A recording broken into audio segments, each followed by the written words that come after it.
The poplar trees, what we call in North America, are the aspen family of trees. The Bible talks about these trees as the balm of Gilead, and you can see them in the background. In the springtime, when it starts to make the bud of the leaf curl out, as it just comes out like a little curl, it's very sticky. You take that little curl and break it off. You can go to good medicinal herb stores and they'll have it for sale. And some herbalists don't even know how to really use it that well, but some do. That bud, basically you grind it up in a powder and put it in water and drink it, and basically it'll give you all the minerals and vitamins you need. So if your body's depleted, instead of running to the store, you can get the bud, the flower bud from the beginning of the poplar tree, and basically that'll give you a very, very good nutritional supplement. The bark, you take the outside layer of a bark on it, cut it open the tree with a knife and peel the outside layer off, and the inside layer is kind of slimy and slippery. In the springtime is the best time to harvest that, but you can consume that inner bark all year around. In native culture, we used it as a survival food. So instead of starving, we would cut that tree open and take the inside bark layer. And if you're up in northern Ontario or anywhere where there's beavers, that's his favorite food. And you don't see beavers getting skinny from eating poplar bark. They get fat. And they also eat the white birch too, but it's more nutritionally supplement for them to eat the poplar. You take that inside layer and slice it thin like pasta. You can eat it raw. It's bitter tasting, I'll warn you, and you won't want to do it all the time, but you'll survive. If you cook it in boiling water, it comes soft like pasta, and then it's more nutritionally better for you than pasta. If you want to expel worms from the body, parasites, infection in the intestinal tract, you take the inner bark, cut it in small pieces, dry it somewhat, pulverize it into a powder, and take it with a little bit of fat or oils or butter, and put it down and swallow it down. And you might see the parasites leaving you alive, coming right out of your bowels. It's kind of freaky, but it will do it. It's a very beneficial tree. The Bible talks about it as a blessed tree to the earth. It basically grows everywhere on the earth that I know of, from the Middle East to Africa to anywhere in North America, South America. It's everywhere. And up north, the northern parts of Canada, it's basically like a weed tree. It will grow, if you cut those trees off right at the stump any direction you want, level to the ground or 2 feet from the ground, it will grow whole new trees spring out from the roots, from the stump, from the bark, everywhere. You can take a branch and stick it in the ground and it'll grow a tree. Doesn't even need a rootstock. It's like a willow tree.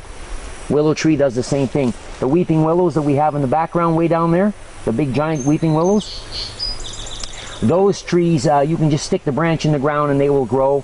And if you want to propagate a fruit tree that's hard to grow roots, you take a willow branch and stick the tree you want to grow in water with the willow branch, and it will, the acylic acid in willow trees will make the other tree branch grow roots. And then you plant that tree in the ground and you got your fruit tree growing, or whatever else you want to grow. And again, the willow tree is another tree that's very, very important to society and man, to our health. It's a natural form of aspirin to stop pain if you make tea from the leaves or the bark. The willow trees and poplar trees, the honeybees primarily go to those, and they go to the bark, and that's what they pick and make propolis from. The gum resin that they use with their saliva, and the resin from those trees, and they coat the inside of the hive to prevent any type of bacterial form or insect or mice or anything from poisoning the honey. So in honey there's a little bit of propolis all the time, and it's basically coming from poplar trees. That's the main form, but they're also getting it from willow trees and the locust tree. Black locusts or any type of locust trees, also bees will go to that as well. But the locust tree is more toxic to the body, and so is the willow trees. But poplar trees, we can eat that and consume that if we have to. Have you heard of people doing this? Yes, I have neighbors I could introduce you in Northern Ontario. They'll tell you that their fathers and their grandfathers did it every spring religiously, and they lived to 99 or 100, and they were never sick and always healthy, and you know, they lived to an old age. My mother's grandfather used to walk 26 miles every Sunday to go to the Catholic church and sing in it, and he lived in St. Charles and walked to Hager's 13 miles each direction, and he never had a car. He lived to 99, and he was doing that kind of stuff every spring. So the worms would just fall out alive? Fall out alive. It removes them. They don't like that toxic. And it doesn't harm your body, but it gets rid of them. So it's something Aboriginal cultures have been doing around the world for longest of time, and it's biblically written. The Bible talks about this tree and says it's called the balm of Gilead. I always wondered what the balm of Gilead was till I heard this guy speak on it one day, and it made sense to me, and I looked it up in Webster's dictionary, and it says the aspen tree is called the balm of Gilead. Poplar tree. Poplar tree. Well, the family name is aspen. There's trembling aspen, which is this. You look at the leaves in the wind, the leaves look like they're trembling. Yeah, yeah. So that's the trembling aspen. But there's another type that grows a thicker bark, and it looks more like an oak tree, but it's still the aspen family of trees. But this is the most popular one. This grows everywhere. And you can see how it grows in a clump, like there's one tree after the other. It's because it spreads from root and seed. They say the aspen is one living form, even though it's a whole forest. Oh, I would agree with that. Underneath, it's all joined. It's joined. I agree with that totally. You cannot kill that tree. I don't care if fire goes through and burns it all down. It comes back first. It'll be one of the first trees to grow. You can cut it. You could cut that down every year, and next year the trees would not be 4 inches in diameter, but they would be all 6 and 8 feet tall. And 5 years from now, if you cut it all down right level to the ground, 5 years from now you would never know you cut one tree. It grows very fast. It's just a very good tree to have. It's great as firewood too. When it's dry, it burns clean. It's a fantastic resource to have around to protect your health. Now I'm going closer to the edge of the water here. Is that a toad? What is that sound? That's a bullfrog making calling mate to a sound to his mate. It's bizarre sound. The funny thing is you'll hear the bullfrogs, but you'll never see one. You can look all day around this pond, walking through the weeds everywhere, but you'll never see a bullfrog. Even at night, they're hard to find. So these things you're standing right in front of. Okay, this is what most people call, the common name is a cattail or bulrush. A hot dog. Yeah. Now, this plant makes 5 foods and a basket to carry them in. So I'll give you an example. We take the reeves off of here. We take a bunch of reeves, right? You just pull them off, and we stick them down flat, and we weave it together when it's green. It makes a very strong and durable, flexible basket. When it dries, you could make a basket out of these cattail reeds, and it would easily last 20 years. If you took a little bit of care of it, you'd never get rid of it. Now, if you go down into the bottom of the plant and you pull it off, you see it grows like a stalk of kind of like a bamboo cane or whatever. But in the springtime particularly, when it starts to grow, this white part here will be nice and soft and kind of tender. I don't know what's picking me, that thistle. It's nice and tender, and when it starts to grow as a little clump out of the springtime, there's like it looks like, a processed miniature orange carrot you find in the grocery store that's been bleached and dyed. But it's bright white, like a white potato in here, and it would be about your finger length long. And when it's in the springtime, the shoots are only about this high, and it's pretty easy to break it off. And you peel the shoots back, and this little carrot, you can eat it raw, or you can cook it. And it's a similar texture to potato. It's a little sweeter than the potato. And you have to understand the nature of this plant. Now, you wouldn't consume that little white carrot in there like for months and months on end, because it's not available. So it would be available for probably a month, maybe a little longer than that, and native culture would consume this on a regular basis, because after the winter time and the springtime we want to detoxify our body from heavy metals. And this plant grows around ponds where, you know, the water is running into the pond, and its purpose is detoxification of the water. It detoxifies, it brings heavy metals from the ground, out of the ground, into this plant. So, and it helps to chelate them. So when you'd consume this, the little white carrot in here, you'll help your body chelate and remove heavy metals from it.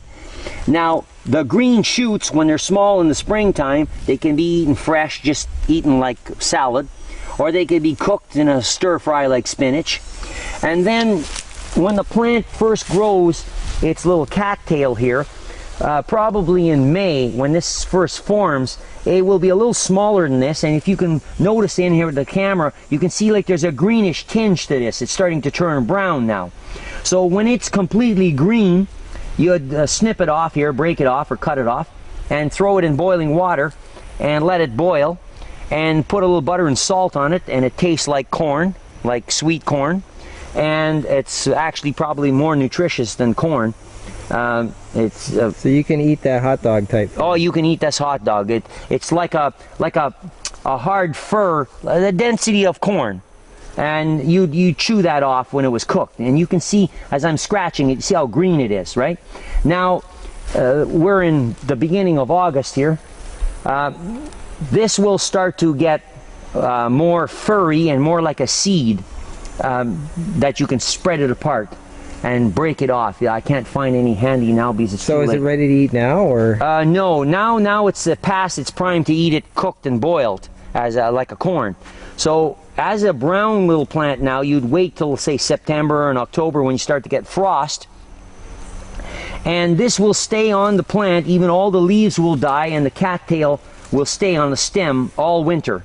So in the winter time, you'll find this around the edge of the ponds and marshes all throughout Canada. It's everywhere, into the central United States, Florida. This grows everywhere. And you'll see this brown stem on there like fur. And now, in the winter time, you would take that piece and break it off, and the hairy fur in here, you'd put it in a mortar and grind it up fine like flour. The whole thing? The whole thing. Just grind it all up, make like powder.